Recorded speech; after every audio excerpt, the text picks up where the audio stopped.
estatisticamente, é a região que concentra a maior quantidade da população negra do estado do Paraná. Nós temos municípios aqui que, estatisticamente, chegam a 60% de populações entre pretos e pardos aqui. Municípios circunvizinhos aqui, nosso aqui. Então, esse é um levantamento que eu fiz algum tempo atrás, sobre isso, um dado importante, e mesmo com essa ampla representação, eu acho que até o racismo institucional, ele é mais forte e mais acentuado na nossa região. Um dado importante da sua fala, eu gostaria que você destacasse, quando você mostrou o gráfico de que 2003 para cá houve um declínio de mortes da população branca e um aumento de mortes da população negra. Eu queria perguntar o seguinte: ao mesmo tempo, nessa década, nós tivemos um fortalecimento das políticas de promoção da igualdade, de valorização da negritude, e a população negra passou a se identificar, passou a se assumir. Eu gostaria de saber se você avalia, se você já pensou sobre isso, se esse aumento da morte da população negra também tem a ver com a reafirmação do pertencimento dessa negritude. A partir do momento que essa população passou a se colocar mais, também passou a ser mais alvo dessa política de extermínio da população negra. E por último, eu não poderia deixar de registrar o estranhamento na abertura desse seminário, que é um seminário coletivo entre o poder público e a sociedade civil, em que a entidade promotora, que é o Instituto Edina Alves Marques, ele e a sociedade civil, como sempre foi uma marca desse evento, essa parceria entre o poder público e a sociedade civil, não fazer a fala no momento da abertura desse evento. Então, eu acho que isso é um registro de estranhamento, porque isso não pode passar, entre aspas, em branco. Isso nós não podemos deixar de registrar, porque isso não é o primeiro evento, é um evento significativo, é um evento de referência, e atitudes como essa, a gente tem que aproveitar oportunidades, infelizmente, como essa, mas para fazer disso também um aprendizado, para que outras oportunidades isso não aconteça, porque isso acaba registrando de forma subliminar esse processo de racismo institucional, que sem perceber você invisibiliza aqueles que são os atores e que devem ser dados visibilidade nesse momento. Então não poderia deixar de registrar esse estranhamento. Muito obrigado.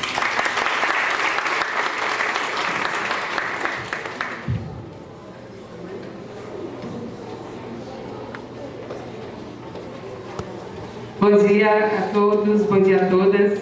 Eu sou Amanda, sou do Conselho Nacional de Juventude, do Coletivo Nacional de Juventude Negra Enegrecer.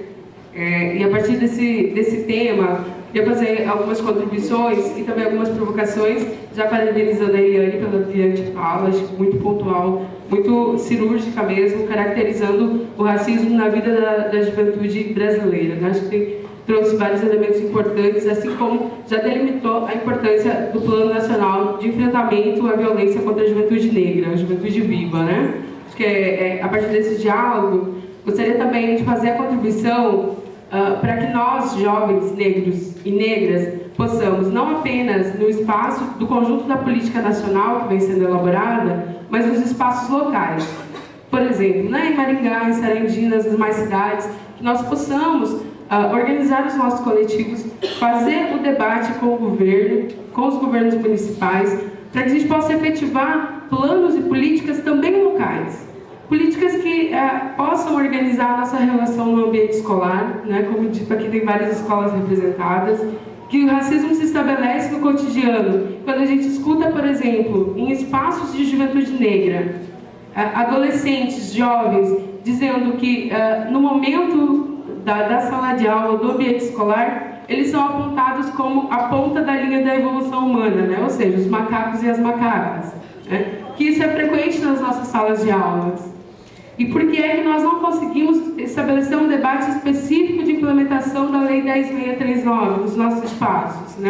Acho que e essa participação da juventude, esse protagonismo, ele é importante porque o racismo vai se reconfigurando no nosso cotidiano a partir das décadas, a partir dos séculos. e se apresenta com expressões cada vez mais bizarras, e acho que esse é o termo, são expressões bizarras, e que atingem ainda mais a vida das mulheres jovens, que quando não estão no outdoor, pelo menos, né, a companheira que disse aqui que fez o estudo, não tinham mulheres negras no outdoor. Pensei, né, e até comentei, ainda bem, né, que se tivesse, estariam com seus corpos expostos para vender cerveja, para vender qualquer outro tipo de mercadoria para fins de consumo da nossa sociedade machista e racista. Então, acho que essas contribuições vêm no sentido de que a gente possa, para além do diálogo do racismo, mas também do diálogo do machismo, ir estabelecendo que o lugar da juventude negra é em todo lugar. Não é apenas nas páginas de jornais, não é na periferia, mas é também na periferia construindo política pública de igualdade racial. Eu acho que essa contribuição também registrar que ontem em Curitiba, eu sou de Curitiba, ontem em Curitiba a gente realizou a marcha pelo fim do genocídio da juventude negra. Então, o companheiro que citou a divisão geográfica do Brasil, né, sendo o sul branco, equivocadamente se coloca porque o Paraná é o estado mais negro da região sul e nós, jovens negros, estamos organizados aqui também e nós queremos ter visibilidade. O sul não é branco, o sul tem cor e nós precisamos estar visibilizados nessa sociedade.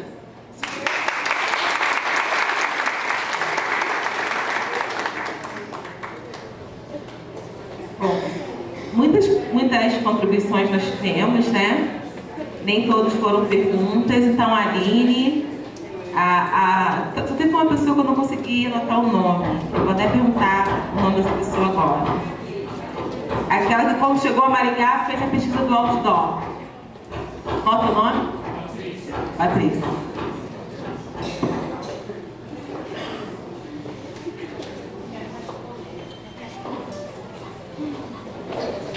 Então, as contribuições da Adenilza, Aline, professora, da Patrícia, do José Francisco, da Ana Lúcia, né, com a questão das bonecas, tão tocante a história. São contribuições para a nossa fala, né? São acréscimos, são confirmações de que tudo que nós estamos falando, trazendo, a gente sabe, quando eu cheguei aqui eu falei, a gente não vai trazer nada de novo, a gente vai construir junto esse conhecimento, né? Mas são falas ratificando tudo que a gente já tinha colocado aqui, tratado aqui, tudo não, mas parte do que nós já tínhamos tratado e contribuindo no sentido de dar mais informações a esse respeito, né? Então é chocante saber, por exemplo, essa questão das crianças aqui em Maringá. Não é só aqui, é no Brasil todo, mas sempre que a gente ouve essas histórias, eu fico chocada. Eu ouço muitas vezes, mas todas as vezes me choca ouvir que as crianças negras não se identificam com a cor da sua pele, querem ficar brancas, se sentem brancas. Você pergunta se tem crianças negras na sala, dizem que não. Então, gente, imagina o mal que isso não faz para a cabeça dessa criatura. Chega dessa pessoa, né? Chega na juventude se sentindo o quê? Se sentindo o quê? Que perspectiva tem para essa vida?